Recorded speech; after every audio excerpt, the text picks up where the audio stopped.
तो ये सिचुएशंस जो हैं वो इस वक्त नजर आ रही हैं। भाई दूसरी तरफ आपको जो है वो लेकर चलूंगा जहां पर दूसरे विश्व युद्ध के मोर्चे को लेकर, जहां पर इस वक्त हुती यानी यमन पर बड़े हमले इस वक्त होते हुए नजर आ रहे हैं। और क्या अब यमन के अंदर दूसरा विश्व युद्ध के हालात जो हैं वो दिख रहे हैं और क्या तबाही यहां पर होगी। सबसे पहले हुती पर होने वाले हमलों को लेकर क्या हालात हैं, तस्वीरों के साथ यहां पर शुरुआत करने जा रहा हूं, जहां पर क्या हालात इस वक्त देखने को मिल रहे हैं। क्योंकि हुती पर बड़े हमले की तैयारी इजराइल कर चुका है। क्योंकि इससे पहले जो हालात गाजा के अंदर देखने को मिले, हानिये जो कि हमास चीफ था उसे ढेर कर दिया गया। अगली तस्वीर जरा दिखाइए। हानिये को जहां ढेर किया गया, इसके अलावा याह्या सिनवार जिसे जिम्मेदारी हमास की यहां पर दी गई थी उसे जो है ढेर कर दिया गया। वहीं यही हालात जो है हिजबुल्लाह चीफ नसरल्लाह के हुए, उसे ढेर कर दिया गया। और अगला टारगेट जो इस वक्त नजर आ रहा है, क्या अगली तबाही यमन में देखने को मिलेगी। क्योंकि न सिर्फ गाजा के अंदर न सिर्फ जो है हिजबुल्लाह चीफ की उसे मौत के घाट उतार दिया गया, अगला टारगेट अब्दुल मलिक अल जो है वो बताया जा रहा है, जो कि हुती चीफ है।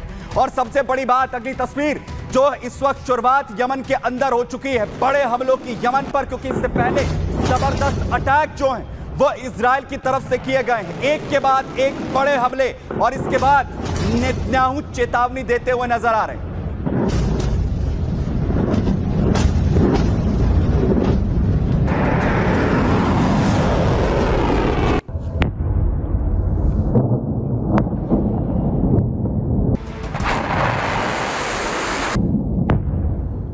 बड़े हमले दरअसल यमन पर इससे पहले हुए।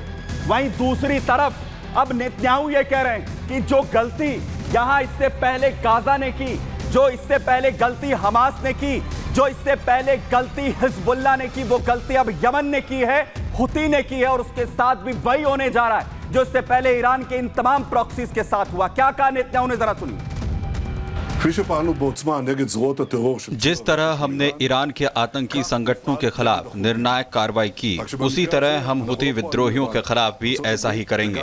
मैं आपको बताता हूं कि भले ही इसमें समय लगे, लेकिन नतीजा वही होगा। तो नेतन्याहू कह रहे हैं कि इनका भी नतीजा वही होने जा रहा है जो लेबनान में हुआ, जो हिजबुल्लाह का हुआ।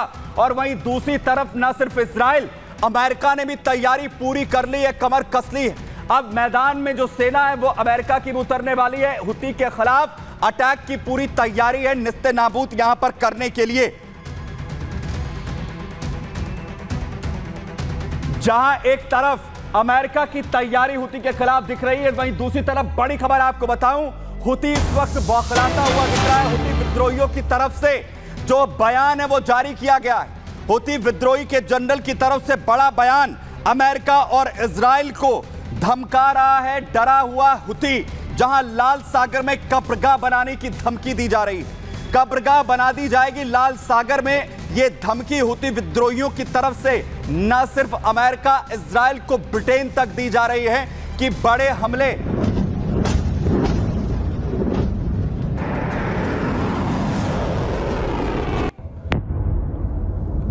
बड़े हमले की बात एक तरफ यहां पर जिस तरीके से की जा रही है और हुती आखिर कैसे धमकाने की कोशिश इस वक्त करते हुए नजर आ रहे हैं। वहीं दूसरी तरफ आपको बताऊं कि क्या कुछ कहा जा रहा है धमकाते हुए ब्रिटेन, अमेरिका और इजराइल को। हुती के रक्षा मंत्री अमेरिका को धमकी दे रहे हैं। हुती के जनरल मोहम्मद नासिर की तरफ से बयान दरअसल जारी किया गया।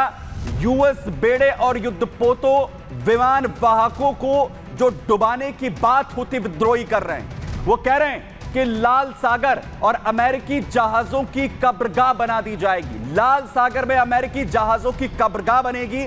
अमेरिका के साथ साथ इजराइल को भी हुती की धमकी, यहूदियों से जुड़ा कोई भी जहाज लाल सागर से नहीं गुजरने देंगे, चाहे इसके लिए किसी भी तरीके की कीमत यहां पर चुकानी पड़े। ये हुती विद्रोह यहां पर कहते हुए नजर आ रहे हैं। तो इसी के बाद क्योंकि एक तरफ नेतन्याहू साफ तौर पर कह रहे हैं कि हुतियों के खिलाफ अब सबसे बड़ा मोर्चा हम संभालने जा रहे हैं, तो वहीं हुती लगातार गीदड़ भभकी दे रहे हैं। जरा देखिए।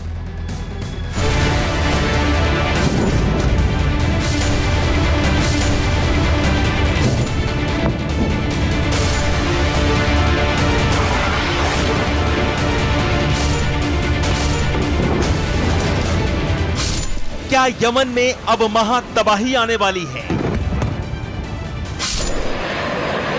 क्या तबाह हो जाएगा हूती विद्रोहियों का साम्राज्य?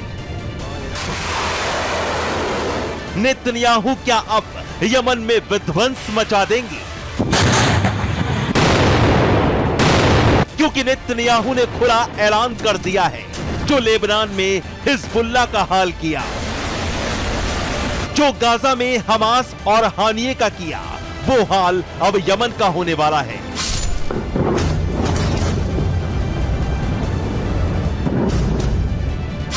नेतन्याहू का पारा हाई है। नेतन्याहू ने अब यमन में महाविनाश की तैयारी कर ली है।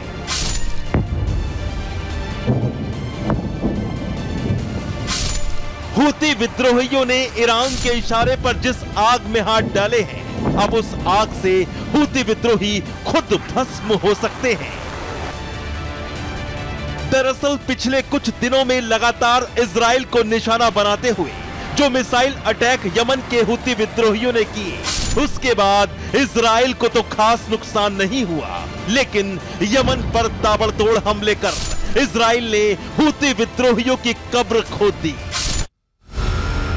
तो हूती विद्रोहियों के खिलाफ पूरी तरह से बड़े हमले यहां पर किए गए, लेकिन आपको बताता हूं कि आखिर ये हूती विद्रोही कौन है जिनके खिलाफ ये बड़ी तैयारी हो रही है।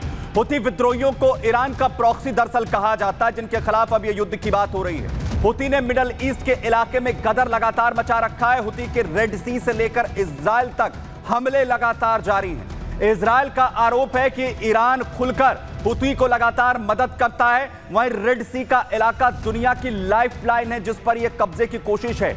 दुनिया भर का व्यापार और तेल इसी रेड सी से होकर गुजरता है।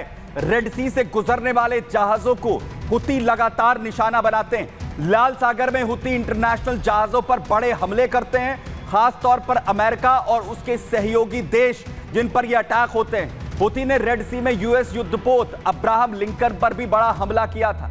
इसके साथ ही 2 यूएस डिस्ट्रॉयर को भी ड्रोन से निशाना बनाया गया था हूती की तरफ से, और इसीलिए अब इस पर बड़े हमले की तैयारी जो है वो अमेरिका, ब्रिटेन और इजराइल ने कर ली। और नेतन्याहू ने यह कह दिया है कि हमने जो गाजा में किया, जो लेबनान में किया, अब वो यमन में करने जा रहे हैं। संग्राम में आज के लिए इतना ही, दीजिए इजाजत, धन्यवाद।